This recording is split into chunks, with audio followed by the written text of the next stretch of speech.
Your relationship with somebody can change over time, even when they're dead. And I think that reminder of that, in some sense, keeps them alive. So I liked that sense of it. And it was very real, like you were saying. And like, well, this isn't just like fake, fluffy pedestal picture of him with wings on. No, this is real shit. My mom has stage 4 cancer in her bones and in her breast. My dad's disease was 15 years, he died of ALS. I made a podcast about death, seemed like the thing to do. And if you're sad by all of this, well, you're gonna die too. Hey, it's your girl, Chelsea. Who else? We're back with another episode because that's what we do when we release episodes. We just come back and we release more. You get it. I just got back from Austin, Texas, the Austin Film Festival, where my short Plant Bombs was screening. I was a plant-obsessed plant president who was in charge of plant shit, because of course I was. I filmed it in New York last year, and it was so cool to see it on the big screen. Austin is amazing. I mean, the barbecue. Am I right? I feel like I've been a true girl on the go, and this upcoming weekend, I'm heading to the wine country for my friend Shelby's wedding. This is, I think, my 7th, 8th wedding this year. I don't know. Everyone's getting married, and meanwhile, I am still very single. Am I being very single? I'm really not that single because I haven't been single for very long. But I did just get out of a 7-year relationship, so who even am I in these new worlds? Am I right? That's what I'm going through. I'm also excited to announce that my Wayfair commercial opposite Kelly Clarkson is out now. Have you seen it? Spoiler, I scream. So if you hear a scream in a Wayfair commercial, it is very possible that that person could be me. Kelly Clarkson was wonderful. She was so fun to work with. I mean, a dream come true in every facet. So I am just breathing such a sigh of gratitude and relief and excitement about that. I posted a little bit more on my Instagram at Chelsea. Who else? You could also Google Chelsea London Lloyd Wayfair and it will come up. So yeah, that's my fun news of the day. And as always, if you want to share your story about grief and loss, definitely hit me up. You can email me dyingoflaughterpodcast@gmail.com or hit me at dyingoflaughterpodcast on Instagram. Whatever way works for you. Share your story. Send me a voice memo. Let me know what's going on. My mom is combating stage 4 metastatic breast cancer, has been for many years. It's still technically Breast Cancer Awareness Month, so now you are aware of her cancer, okay? Now, let's get to it. We are interviewing Gianna DeMedio today. Oh my goodness. This girl is so fun and vibrant. She has her own grief podcast, Sorry for Your Loss. She's killing it online, making grief content. She's also a mom. She was fabulous to speak with, so let's hop to it. A little more about Gianna. She's from Philadelphia. She's a child of divorce, so she bounced around between moms and dads growing up. Her dad died of a heart attack in 2017, but her mother-in-law and a best friend also died in years since. So we talk about sudden loss due to heart attack and what it's like navigating parent life as her husband's mother died and her dad died, and how they navigate those conversations with an adorable little baby, Sienna, who is just too freaking cute.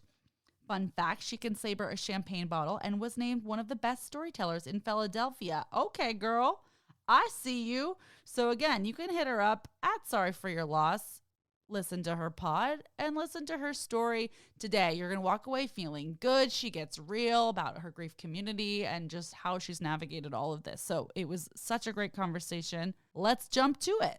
Thank you so much, Gianna, for being here. I'm really excited. Thanks for having me. Of course, I'm excited to have you, especially you have a broken ankle right now. You have a 9-month-old, so much going on. Can you tell us about your ankle right off the bat? I know you just came from PT. Yeah, I mean, so I went on a trip. My husband and I went to St. Bart's with a few friends, and there was like already some anxiety around the trip because it was my first time leaving my baby. But I ended up having the best time ever, and it was just so magical. The island is beautiful. It was just great to be away with friends and really have such a nice time. And then we were kind of at like, we had all these activities planned, and it was like the last major activity, and it was the last hour of it. And I had been dancing on chairs, on table, on people, like on everything.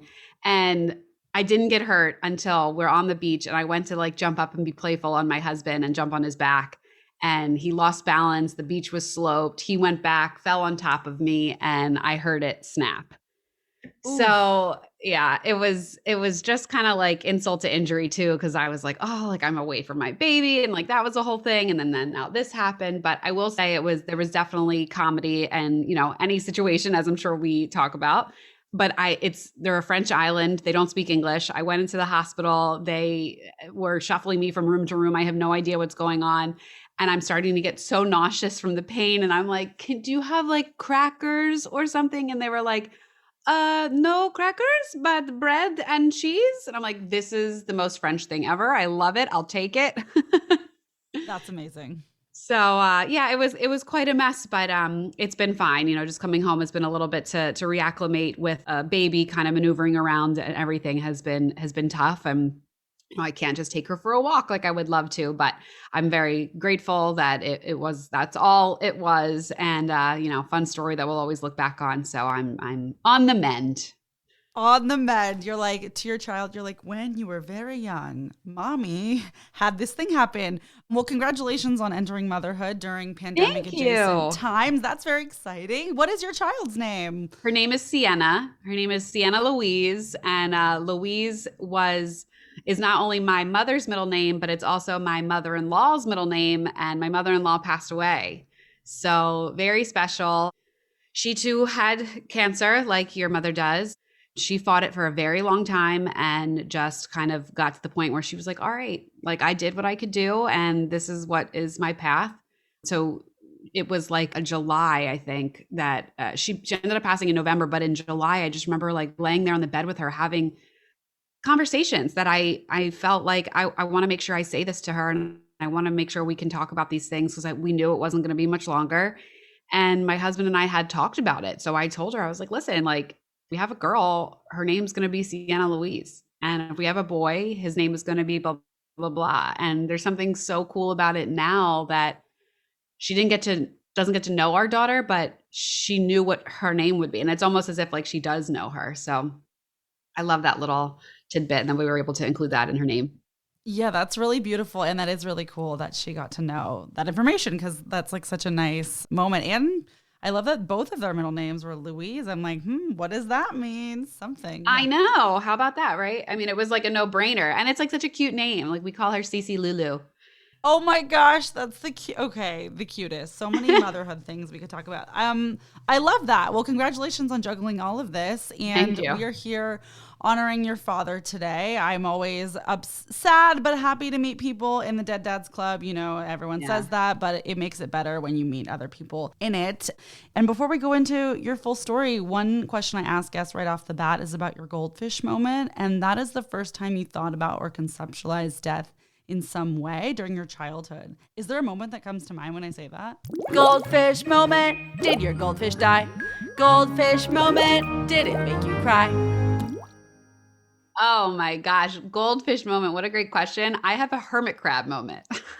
Oh my gosh. Must hear. So I don't know if they do this in other parts of the country. Like I grew up going to the Jersey Shore, South Jersey, and they sell hermit crabs on the boardwalk. As much as like other places, I guess, sell goldfish, like you're talking about, that they sell hermit crabs. And I had a hermit crab. His name was Herman. And he died probably, I mean, I don't believe they live long, probably a few days or a few weeks. And it is one of those vivid memories I have. I couldn't have been more than 4 or 5 years old, just hysterical.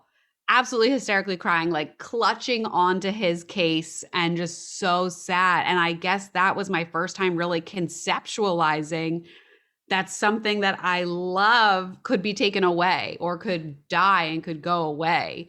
So yeah, that was pretty traumatic. And then as a young child, I don't think I really had a lot of losses in the family. They really started happening, like older relatives and stuff when I got to like middle school. My first grandparent died when I was 15, and that was traumatic and something that I dealt with.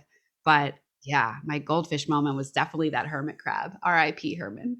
R.I.P. Herman. Also, I love that. That is definitely in a year and a half the first hermit crab story we have heard. So I welcome this new information. I love a new kind of animal presented. I mean, I don't love that he died, but that is very specific, and obsessed with the name. It's like Herman the hermit crab. Like my cat in childhood was named Whiskers. Like it's just on the nose. Childhood, you're like, I have this great idea for a name.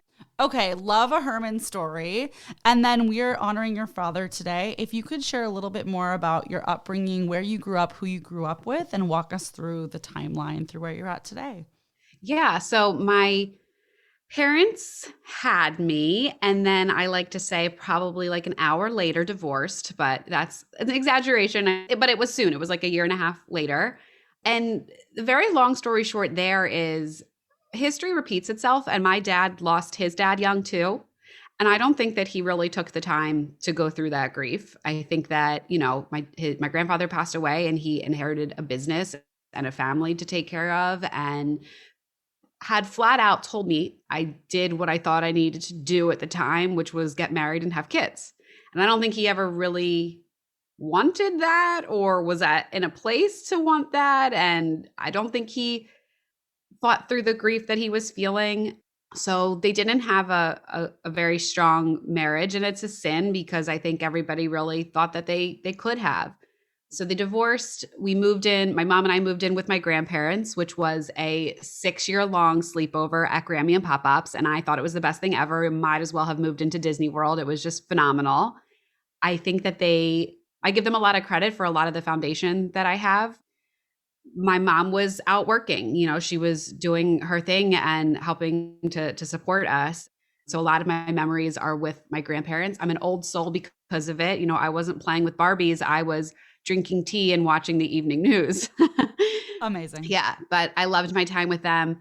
And then from there, my mom was in a relationship and I moved in with her and my stepfather. And then the rest of my childhood was, switching back and forth with weekends at dad's, weekdays with mom during, the school year and kind of just juggling life. And it was a little difficult as an only child.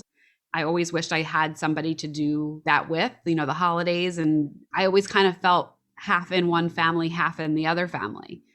And it's something that I still struggle with now because being an only child, like I am the only child to grieve my dad. I am the only person that loved him that way or had memories of him that way. And it's difficult. And even still with my mom is incredible and supports me so much as she can, but we're grieving two different people. Like I'm grieving a father and it's an ex-husband to her and it just is different. And she doesn't really know the person that I talk about because she wasn't close to him for like the 20 plus years of my life. So that's been something that I've been working through. But my dad was fun and so lively and vibrant and could walk into a room and if he didn't know everybody would then find those people that he didn't know and become friends with them. But he also had, I want to say a dark side to him, but it's not as dark as I I think that can come off. He was an Italian male who had a temper. I mean, that's the way, if you've seen any mob show or any type of, thing, you know what I'm talking about. And he let that come out, but he was just a very playful, fun person. And as a kid, it was awesome.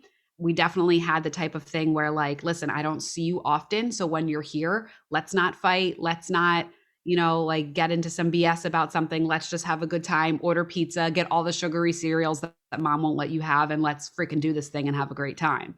So that was my life with him. As I got older, he got a little bit more difficult. He got a little bit more, I think he just took on a lot in his life. He, was running a business and had me and he had a girlfriend who he kept us very separate. That I don't think helped matters, and was taking care of my grandmother at the same time. And I couldn't really depend on him. And I didn't know which person I was going to get. Was it going to be the person that was texting me all day long, telling me how much he loved me? Or was it going to be the person that didn't respond to my phone calls for 4 days? And I'm like, are you dead? Like, what's going on? Why aren't you talking?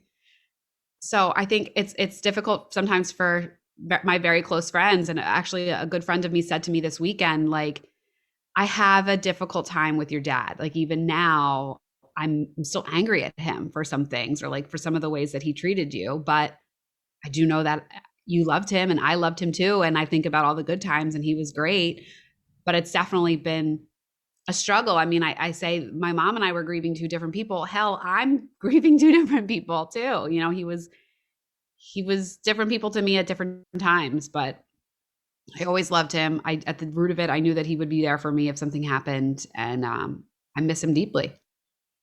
Thank you for sharing that about the two different people. I think that's relatable to a lot of people, and I appreciate your honesty there. I mean, loss is so complicated in and of itself, as well as life. Like who someone is when they're alive is complicated, and when you add a loss on top of that, I think there's certainly a lot of layers there. And that's interesting that your friend brought that up to you. What was that like hearing that? Yeah. Like, were you exploring grief in general? Did this come out of nowhere? I wonder what that looked like. Yeah. So just this past weekend, I spent a night with two of my best friends. We haven't seen each other in a while. And actually, my one poor friend, speak about grief, is grieving her wedding right now.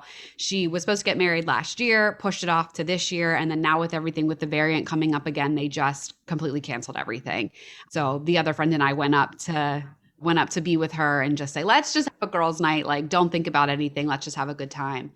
And we just got into like such intense conversations, but it was like really good. I said I felt like I was on a 24-hour like therapy retreat. Love that. And we got into the death of my dad, and my best friend who was there was with me at the hospital for a lot of it. So she was bringing up some of that. And, you know, it's weird. Like the things that she was saying, I was like, I feel like I should be sobbing about this right now. And I'm not, because she was very much talking about like literally the moment it happened and I like walked out of his hospital room and I just like collapsed, and her and my mom caught me and had to drag me into the bathroom, and I just started throwing up, and my best friend was holding back my hair as, you know, and she just talking about like that profound moment for her. And I think that's something that I don't realize too, like, you know, as it was a huge moment for me. I mean, Jesus, that's got to be a huge moment for my friend's life too. Like, how often are you right there with somebody as something like that happens, you know? So it's interesting to hear it from her perspective. So we were talking about that, and she was just like, I don't know if this is even okay for me to say, but I'm still pretty angry at him. Like, I have some things that if he were sitting right here right now, and she said this, she goes, if he were sitting right here, I'd say, yo, dude, like, I'm a little pissed off at you, you know? And it's fair and it's valid. And in some sense, it actually made me feel good to hear that, because like, that's how close she was with him, to be able to feel that instead of just like, oh, that's Gianna's dad. Like, she was like, no, this is a person that I have feelings towards too. And how difficult he made things sometimes, but she can see all the good in him and we were talking about Christmas recently, and she's like, oh, he was such a Christmas guy. Like, he really did that holiday up good. And she can recognize that stuff too. But I think, you know, I spent so much time in my own emotions that it was helpful. It was just, I don't even know the word for it, just good to hear somebody else's emotions around him or perspective of him too. Right. There's something so honest about that, right? Like it's just so real. Like there's nothing like put on or kind of like, oh, I'm so sorry. Like, you know, the things that people say, which are also necessary and important. And sometimes I think like the grief world gives people a really hard time for like saying, I'm sorry for your loss and things like that. And yet, which I understand, it doesn't really help. But if someone really doesn't know you that well and has never been through loss, I mean, what can they really say? But that's a whole Yeah, and I have nothing wrong with that. And I think sometimes people, because my podcast is called So Sorry for Your Loss, and people think, oh, like, is that not what we're supposed to say? Are you making fun of it? And like, No, in some ways, maybe, just because it's like it's the constant. Like, you know, when you hear So Sorry for Your Loss, you know what people are referring to. And I think I thought of that name because it was all I heard for months. And I just felt like there's so much more to say. There's more to say after that. I'm not saying it's not a great entry point. It is. And please feel free to say it. It's better than saying nothing at all. But don't stop the conversation there. Right. Keep going. Let that person talk to you. Ask them about their person. Ask them to tell you about what they've been feeling, this journey that they've been on. Yes. That's where I think society gets scared, is they clam up and they stop after. So sorry for your loss. Absolutely, because they don't know that, you know, they can ask something beyond that. And I feel like it's just, you know, there's grief etiquette rules that people think are real, and they're not real. Like, the rules aren't there. Like, you do what works for you. But I also understand if someone hasn't been through it themselves, like, they don't know that they can ask something further. But then on the flip side of things, I feel like I'm a curious person. I'm sure you are as well, because you have a podcast. Like, I feel that I ask people more in-depth questions about things that I haven't been through myself. So I think just normalizing all of that it's okay to ask, especially open-ended questions. It's not making assumptions. It's just asking. It comes out of curiosity. And I have one thing to add to the whole conversation with my friend. I don't know if I'm going to be able to articulate this correctly, but I think that when people die, they're put on this pedestal. And I know that I'm guilty of that sometimes. Like, I don't want to remember the bad things because that becomes really painful when you can't do anything to change it now. But something about her saying she was still angry with him made it feel like he was still a living being, or that his spirit was still able to be interacted with, because it's something that she was like, I still have to work through that. And it's true. And when you do that, like, your relationship with somebody can change over time, even when they're dead. And I think that reminder of that, in some sense, keeps them alive. So I liked that sense of it. And it was very real, like you were saying. And like, well, this isn't just like fake, fluffy pedestal picture of him with wings on. Right. No, this is real shit. Yeah, that's some real shit. I very well said. I love it. I don't love it, but I love it. I'm like, yeah, this is the real shit, baby. And like you're saying, relationships do evolve over time, even when they're gone. I feel like I have years at this point that sometimes I feel like I'm grieving grief because I'm farther out than, I don't know, after 10 years, it's like, okay, some years it's like, okay. And then I'm sad about that. I'm sad that I don't have constant sadness, because the constant sadness is a sign of like that human spirit that you are connecting with. So thoughts on that later. But since you are a few years out of your dad's loss to heart attack, I would love to hear more about what it was like at the time of his loss specifically, and how your grief has evolved from now to then. I'm sure a lot of people feel this way. I feel like it happened last week, and I feel like it happened 15 years ago, all at the same time. Yeah. Time is just such a strange construct, especially now in this world of this pandemic. I mean, you know, what was 2020? It was a whole year that we lost pretty much. I feel really good. I look back and I think back to the days, which I call the acute grief, being the months, the 3 to 6 months after, quite frankly, that entire first year. Yes. And God, do I get a pang in my stomach of just how horrible that pain was with a sudden death, especially. I mean, you are left trying to just figure everything out. You have to figure out how you live your life without that person, what your new life looks like, what do the relationships all around you with the people look like, and learning so much about the person after they were gone. And there's no one to ask questions to. I mean, it was all I had, like, it's just all a giant mind fuck, you know? And yeah, that's one of my biggest gripes with it, is that people that don't go through it, I think they think it's just, oh, you really miss the person. Oh my God, it's so much more than that. The time after I had just lost him, I don't even know. I wish somebody had said, just take a year. It's gonna hurt for a year. I don't know what to say to somebody in that position, but I guess I put so much pressure on myself to feel better right away that, you know, I look back at like 3 months, I was like, why am I still so upset about this? Well, oh my God, because it just happened.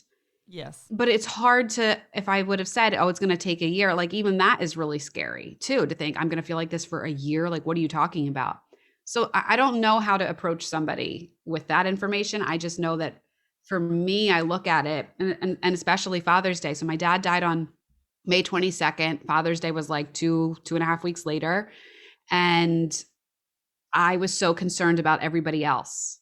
My grandmother was still living at the time. I wanted to make sure she was okay. The one side of my family, I wanted to make sure they were okay. I wanted to go to their house. The other side of my family, I wanted to make sure they were okay. I wanted to go to their house. And by the end of the day, I got home and sat on the couch and realized I had just thought about everybody else. I didn't think of myself. And holy shit, I didn't see Daddy. And holy shit, I'm never going to see him again.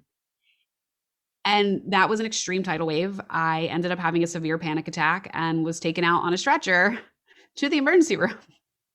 Wow. Yeah. So I, from then on, I think that was a wake up call too of like, all right, there's got to be a different way to handle this. I have to actually like face that this happened instead of just taking care of everybody else.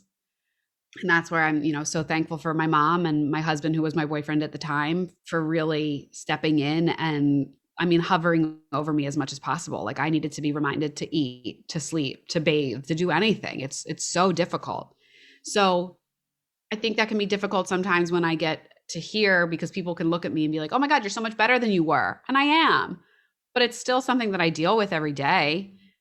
There's different phases of life. And I'm sure that you feel this now being 10 years out, like you grieved your dad at that time of your life. And like, I grieved my dad as a dad. I never grieved my dad as a grandfather. And now I'm having that. I grieved my dad in my 20s. I never grieved in my 30s. I never grieved in my 40s, my 50s. Like, right. I think it just keeps coming in for different stages. Absolutely. And with the different milestones of life allow you to reflect on so many things. It allows you and forces you to reflect on things positive and negative, on people, both living and dead. Yeah, I wonder, what was it like giving birth to your daughter and going through that experience without him? Well, let me tell you. So I gave birth to her at the same hospital that he died, which also happens to be the same hospital that I work at.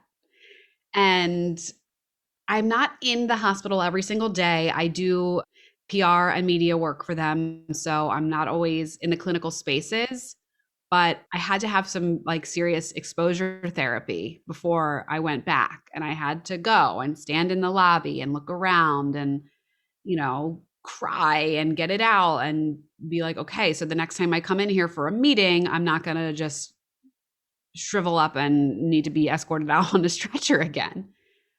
And then when I got to the point where, okay, I'm, a few months out from giving birth, and I was really thinking about what's it going to be like when I go in for labor, I visualized myself walking into the hospital and clammed up and thought, oh my God, I'm going to ruin this amazing experience in my life because I am going to be flooded with the experiences of the worst time of my life. And that was something that I sat down with my therapist about, and we talked about how to handle this. And I called my doctor and said, I need to know the exact location I need to go in. And I'm like, a few months out at this point. She's like, why are you asking these? But like, you have time, like, do not stress out. I'm like, no. Like, we're talking mental things here. Like, I need to walk through this in my head. Where am I going in? What do the hallways look like? What do the waiting rooms look like? And I was fortunate that the unit for labor and delivery is in a totally different building and looks totally different than the cardiac unit where my dad was. So it made me feel a lot better about it. And now I can kind of look at that place of like, okay, it had death, but it had birth. And I always looked at her birth throughout my pregnancy. I was very excited of like bringing a part of him back into this world, this thing, this little bunny, as we call her, that has his DNA, and that at some point I'm going to look at her and say, she looks just like him. A lot of my friends and family already do. A lot of my friends are like, all I see is your father in her. Wow. And that to me was like, it really was a rebirth. Like I knew it wasn't a rebirth of him. Knew I wasn't going to get him back completely. And that was something my therapist worked with me on, of like, like that day is not, your dad's not going to like show up at the hospital and be like, surprise, I'm back.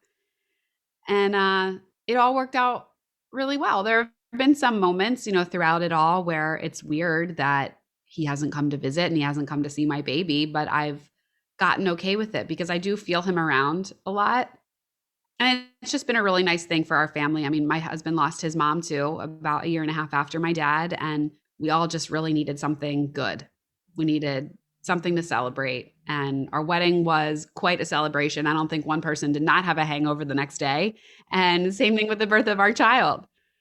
It's really interesting that your husband also experienced loss, and I mean, not a good thing, but beautiful that you guys can support each other in that way. Can you talk more about that? What has that looked like for your relationship?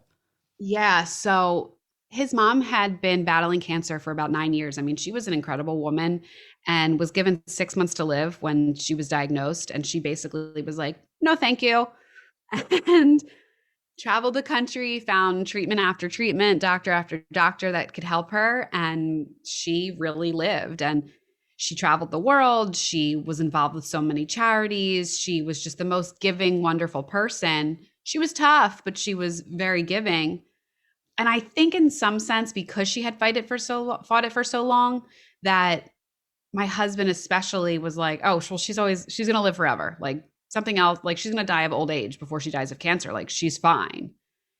And he kind of took it for granted. And she lived in Florida for part of the year. So when she would come home and like a few days had passed and he hadn't gone to see her yet, I'd be like, what are you doing? Like your mom just came. Why won't you go to dinner with her, make a date, like do something? And he's like, yeah, I will. Like, I'll get to it. And I remember just completely snapping and being like, you selfish fucking asshole. Like, do you know what I would do for 10 more minutes with my dad? And you're taking for granted that your mom is now living like across the street and you haven't gone to see her yet. And she's not going to be here forever. Like, you are going to regret this at some point. And he started to see it in a totally different way. And he did start to lean into it. And then when her health started to fail, he really leaned into it. And it was uncomfortable as all hell for him because he felt, I want to remember my mom the way I want to remember her. I don't want to remember her failing. I don't want to remember her hair falling out. I don't want to remember her not being able to stand up on her own.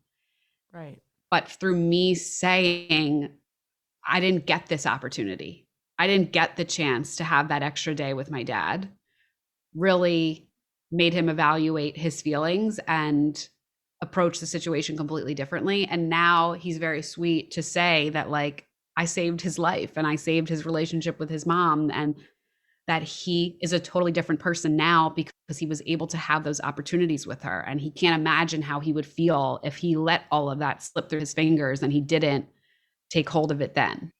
I love that. Yeah, we were both able to really learn from each other. And he definitely helped me pick myself up faster than I think I would have had he not been in my life.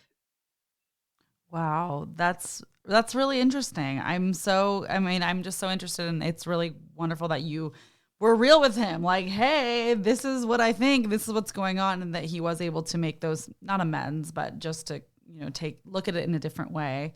And I think that's nice that you guys can support each other and understand, to an extent. What advice might you have for someone whose partner doesn't understand? Is there something you would say to that person? Like, how can they advocate for themselves and what they need in their relationship?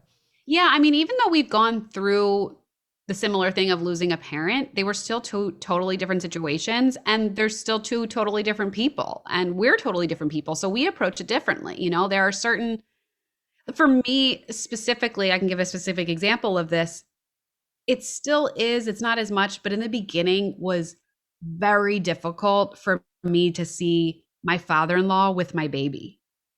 And like the fact that my dad didn't get that chance to be with her, like I couldn't be in the same room. I couldn't look my father-in-law in the eye. Like, I don't even know if he knows this because maybe I hid it well, but it was really difficult. And my husband would say to me like, well, I don't mind your mom being around. And I'm like, well, okay, that's your way of dealing with it. Like it's harder for me. But I think the biggest advice I could have is communication. People don't know what you're feeling. Hell, you don't even know what you're feeling sometimes. And being able to sit down and talk things out, and me say like, hey, I'm really struggling watching your dad hold her. I think I need to just leave the room when that happens. I think as a partner, if your partner came to you and say that, you can say, okay, like, I understand. I'm not going to get upset when you leave the room because now that you communicated that to me, I understand it's not you being rude. I understand it's not you like disrespecting my dad, but maybe are there ways that we can work on it together? And is it each day, maybe a little bit more, or is it for every hour that my dad is with her, we talk about your dad a little bit too, to the baby, so she knows, or something. I just think sitting down and kind of playing like, testing out different ways of how you can handle something would be really helpful. just being open to hear, because some things may seem so ridiculous, but the emotions cannot be explained pretty much. Right. Oh, I completely agree with that. Some things that you're like, I don't know how to share this with you, but this is what's going on. So I appreciate that. And yeah, it's so true about communication. What kind of cancer did your mother-in-law have, if you're open to sharing? She had, I know the name of it, but I don't remember right now. It was a cancer of the muscle, I believe. So she had tumors pretty much throughout her body. And then it started metastasizing onto organs. And that's when that was the downfall. I don't remember the specific name of it. Yeah, I'm just asked because I'm always, learning things But about you're in this world. Yeah. Yes, I'm in this world. I'm interested in, like there's certain cancers that are very common. Then there's the most unique cancer. I've never heard of this before. Like, and then everything in between. Yeah. It was a sarcoma. I think it was like sarcoma or something like that. Sounds cancery. Sounds like like a cancer. Sounds cancer to me. Yeah. Well, I'm always interested in those worlds, and I'm sorry for that loss as well. Hence the name of your podcast. Sorry for your loss. There are a lot of losses that you have experienced, and I know you lost a friend of yours as well at age 31 to a heart attack. I'm wondering what that looked like. Of course, such a different loss than that of your father, but how your father's loss impacted the other losses you've experienced. Yeah, that's one of those things that happened in April of this year. So just a few months ago. And I still haven't processed that one. And that is because, he wasn't somebody, he lived in New York City. I live in Philadelphia. It wasn't somebody that I saw on a daily basis. So it's not impacting my daily life. But it's when things happen that I'm like, oh, I want to text Dave about this, or I want to like call him about this, or sending pictures of my daughter, like anything. Or gosh, even when we talked about, we were in St. Bart's and he loved to travel, and me being in St. Bart's, I'm like, he will not get this experience. Like he doesn't get to keep doing this, and just realizing like what he really lost was really hard, but it comes on in waves. It still is just something, I don't know that I'll ever really accept it, to be honest. I think I like to just tell myself that he's off traveling in some remote location and he's having a great time, and I just can't call him. But it was really painful. I think for him, I talk a lot about on my podcast of deaths that are not at the end of the life cycle, right? Like we all anticipate that somebody in their 80s or 90s is going to have an end of life, but not for somebody at 31, not for somebody at 40, 50. Like it's unnatural to us. Yes. And I just thought I had so much more time with him. I thought I was going to be able to celebrate him finding the love of his life, something we talked about often, and him getting married and having kids and the successes that he would have in his life. And it's devastating to me that we don't get that, or that he didn't get that. But I guess I try to process it the same way that I did with my dad, where my dad was too like vivacious to have suffered a diagnosis of something that was going to dull him, that was going to keep him locked down. And I wish he were still here, but I do think it's almost better for him to have gone the way that he did, instead of watching painfully as his life was taken away from him. And I feel that way about my friend as well, that he was a very outgoing person, and it would have been painful to watch that as well. I think that's a defense mechanism of myself, to say like, okay, well, at least this is better than, whatever. Like, but I will say it was a complete shock. I mean, a horrific, complete shock, primal screams when I got the phone call. For it to have been the same way that my dad died of a heart attack, I mean, actually gives me like physical stomach pains. Talking about it right now is just bizarre. And I don't know. I mean, it was incredibly hard, but I used all these tools that I've gained in the past 4 years since my dad's death to kind of get me out of that hole faster than I ever expected. And I became the person that a lot of my friends turn to say, what the fuck is this and how do I deal with it? And I think that helped, kind of giving me a task, in the time too, to help others. And, which is what I love about the podcast, and I'm sure you do too, connecting with people and feeling like you can kind of help them in some way, I think is like it puts a layer on top of my wound every time I can help somebody.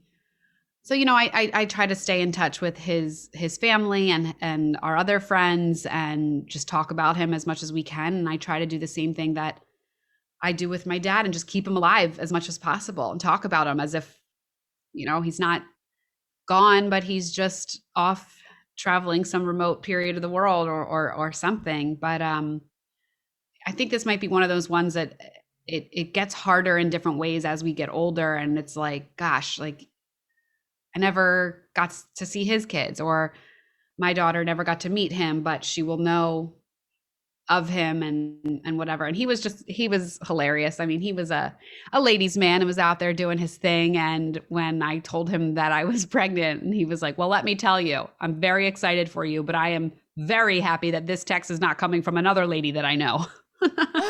That's hilarious. Oh my gosh, that's amazing. You're like, he's like, my heart just, well, yeah. Don't even see.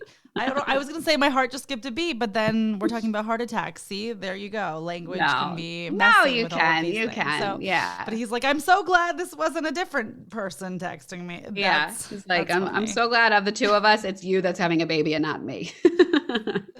He's like, I love that for you. Great.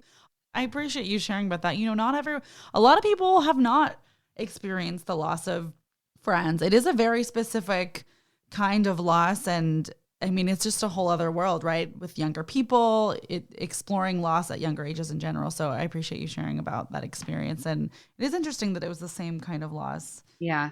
I appreciate the opportunity to be able to talk about him, because I think I sometimes don't, recently, and again, it's still really soon. It like literally just happened, but I fear that the more I talk about it, the more real it's going to become, and I've gotten away from that with my dad. I've gotten to the point where I'm like, all right, let's talk about him as much as possible. I want to keep him alive. Yes. So I'm still working through that one. Fair. Absolutely. I mean, all of these are things that we're working through forever, which it feels kind of scary to say that, but it does get easier. I mean, it's kind of like what you're saying of like, you don't want to say to someone, well, it might be a year till you feel better, but that is kind of true. And what else can you say? But all of the things. Because it is the Dying of Laughter podcast, is there a comedic or bizarre or so awkward or X, Y, or Z moment that you just had to laugh that comes up when you think about your dad or your grieving process or his funeral? And if not, we can go to the next question. There is. So I actually just remembered this like the other day. I did the eulogy for my dad, and I look back on it now and it was interesting. I didn't really talk about who he was as a dad or tell all these beautiful stories of him. I really was just in such shock that I couldn't even go there. I mean, it was just a page worth, and I was just like, I can't believe we're here. I can't believe this happened.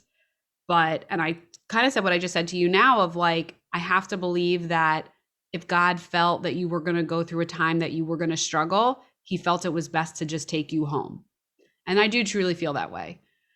My dad had a lot of catchphrases. He would, we'd be sitting at dinner and he'd joke and be like, well, I guess you're wondering what I called you all here for. Or there was today we drink, tonight we ride, or like stupid stuff that makes no sense. But to us, it was so quintessential him. So I weaved those into it.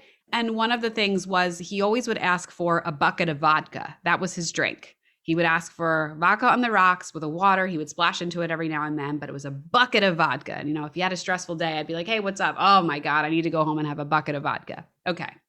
Amazing. So at the end of the eulogy, I'm saying this, and I said, I just hope that everybody keeps his memory alive. So go on and have a bucket of vodka and remember him in the best way possible. And the church erupts into applause, which I don't know what your religion is. You don't clap in church. That doesn't happen. So it was very unusual, but the whole situation was very unusual. I mean, this person wasn't supposed to die. There are hundreds of people in this church. It was just a tornado of a day to begin with. So I didn't think much of it. I was just very honored, and I thought that was very nice. And then people started coming up to me at the luncheon and were like, wow, that was quite a speech you gave. And I'm like, yeah, I just, try to honor him, whatever. and like almost kind of sounded like offended. And then one person came up and was like, "Did the priest know you were going to do that?" And I was like, "What? Like talk about alcohol? I'm sorry. Like, don't we drink wine at the altar? Like, what's the problem? That I said something about vodka? Okay, whatever." Right. Comes out a few weeks later that people thought I said, "Pour yourself a fucking vodka and live on with his memory." Oh my gosh. Instead of bucket, that is amazing. So I am just mortified. I am like running around my house like, holy shit. Oh my God. I need to call everybody I know and apologize. I did not say that. I promise I did not say that. People are arguing with me. They're like, "Gee, we were there. You said that." I'm like, "No, I didn't. I would never curse. Like, am I banned from the Catholic Church? Do I have an easy pass to hell right now? Like, what is happening?" And it just, whatever. It just slid over. And if some people are still think that I'm just like a horrible human for having done that, whatever, that's their own problem. But like, that was one of those things that like, even now I can hear my dad just like cackling about it. Oh my gosh. See, I love it. It's like you just have to laugh, right? You're like, you can't make this stuff up. It's like, that's kind of amazing. You're like, I did not say bucket. I said bucket. Amazing. I love an awkward funeral story. I mean, there's just so many good ones that I've heard over. Well, because my dad always was very much like, we need to have a party. Like, I want a party when I die. And, none of us were in the place to be able to make that happen. We did in subsequent years. We had, some type of celebration to remember him, but we couldn't have that party. And I feel like it was his way of being like, I'm going to spice things up here a bit. Okay. And like, that's what he made happen. Yes. Love that so much. Okay. Another question I'm going to ask you, and I'll wrap it up in just a few here, but I'll say, how has your experience with your podcast helped with your own grief story? And can you talk a little bit more about that? Yeah, it has really helped me. At first, it was really difficult. I couldn't be regular with it because I felt like there were times I didn't want to get into it. I didn't want to talk about it. I didn't want to talk about him. I didn't want to hear somebody else's story because it was going to make me so sad. So I wasn't regular with recording. And then I just relaunched this year in May, and I've been consistent with it. And I definitely think I'm just at a better place with my grief. So it was good to kind of have that measurement of it. I also think it keeps me honest, and it helps me check in with myself every now and then to be able to have time to sit and think about my dad and talk about it, or just talk with other people about their grief and what they may be going through as a check on myself, because otherwise life can get quick and fast and things happen, and it can just be easy to push those feelings down until one day it's a volcano overflowing. And I'm sure you've had those moments. It is not good for anybody in a 10-mile radius. So the other thing is, I've come to realize that the more that I do talk about it in a controlled way and with people that understand, I learn so much. And it's as if there's this tangled ball of yarn in my head. And it's all the thoughts and the secondary losses and all the things that come with losing a parent. The more that I'm able to discuss it, I'm able to pull it out ever so slightly so that it becomes a straight line of that yarn, and it's easier to comprehend. Does that make sense? I don't know if that's. Yes. So it's become a lot of therapy for myself. And like I said, I really have enjoyed and have been honored to help others along the way. It's like adding another, helping my wound every time, putting another stitch in my own wound, helping others from what I've been through and just learning from people, but also helps me see I'm not crazy. I'm not totally losing it. I'm not psycho for feeling the things that I do. I'm not totally destined for doom, and that we're all making do. We're all doing the best we can with what we have, and crazy things are going to happen, but there are other people out there in this community like you and I who have been through it that you can lean on. And I think, like I started this all with, coming full circle, being an only child has left me feeling very alone at times. And having this podcast has helped to really fill that void for me. Beautifully said. I love that. I keep saying I love it. And it's like, I don't love any of this. I don't love that we're talking about this, that we have to, but it's like you're saying, people are making do. And these are the beautiful things that can come from tragedy, and they say comedy is tragedy plus time, right? So it's just like we all experience trauma and tragedy, whether it's grief or something else or a combination of things, and talking to other people about it is so healing, as you know, as you're a podcaster. Before, the last thing I'll ask you is where people can connect with you online, but do you have any closing thoughts for listeners first, or do you have any questions for me? I just want to say to everybody, like, it's okay. You're going to be okay. Feel the way however you want to feel. Don't let anybody tell you otherwise. If people in your life are putting pressure on you to feel one way or the other, or don't understand and aren't supportive of you, really take some time to evaluate if that person needs to be in your life. I think one of the things I've loved about grief is being able to evaluate and view my life completely differently. And I really like where my life is. And I know that sounds so strange to say after suffering, very significant losses. I wish more than anything that they were still here. But if they're not, I'm happy that life turned out this way. And I hope that's empowering to somebody that's going through it, that there is still a pot of gold at the end of the rainbow, that you can get to a good place. I mean, what a great place to end. That is so helpful to hear. And it's like you're saying, you wish they were here, but since they're not, I'm glad that you feel that way about your life too. That's such a great thing. Where can people connect with you online and listen to your own awesome podcast? Tell us all the things. Yes, you can find my podcast at ssfylpodcast.com or by searching any of the podcast apps that you listen to. It's called So Sorry for Your Loss, and connect with me on Instagram at So Sorry with Gianna. Amazing. I really appreciate getting to meet you and to do this, and with your broken ankle and having a 9-month-old, all of the things. I love when we first came on, I learned those two things about you. I was like, wow, oh my gosh, that is a lot. So thank you for sharing everything. And you have such a good attitude. Like, you have a very good perspective on all of this from where I'm sitting. So it was really awesome to hear. Thank you. Sometimes I hope I'm not I don't know. I check in with myself regularly to be like, are you okay?